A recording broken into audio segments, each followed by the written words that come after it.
हे बघा, तुम्हाला खग्रास चंद्रग्रहण पाहिजे आहे का पूर्ण चंद्रग्रहण, त्याची पूर्ण तंतोतंत माहिती तुम्हाला देत आहे, लक्ष देऊन ऐका. तर सर्वांची उत्सुकता आहे. असं हे चंद्रग्रहण 3 मार्चला दुपारी 3:20 चालू होणार आहे. तर संध्याकाळी 6:50 संपणार आहे. केव्हा चालू होईल ती 3 मार्चला? दुपारी 3:20 ते संध्याकाळी 6:50. बहुतेक भारतात बहुतेक ठिकाणी ते दिसणार आहे.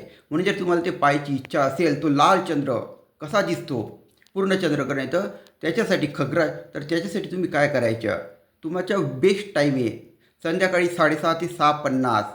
संध्याकाळी 6:30 वाजेपासून ते 6:50 वाजेपर्यंत तुम्हाला चंद्रग्रहण दिसू शकतं. पूर्व दिशेला पाहायचं. तर पूर्व दिशेला तुम्हाला तो लाल चंद्र, साधारण तो लाल चंद्र दिसेल पूर्व दिशेला. त्याला ब्लडी मून असं सुद्धा म्हणतात इंग्लिशमध्ये. तर होळी आणि चंद्रग्रहण तब्बल 100 वर्षानंतर एका दिवशी येते. किती? 100 वर्षानंतर. तर ही अद्भुत माहिती जास्तीत जास्त लोकांपर्यंत शेअर करा. त्यांना सांगा केव्हा चंद्रग्रहण पाहायचे आणि कोणत्या दिशेला पाहायचे. आणि तुम्हाला माहिती आवडली असेल सबस्क्राईब करा, शेअर. धन्यवाद.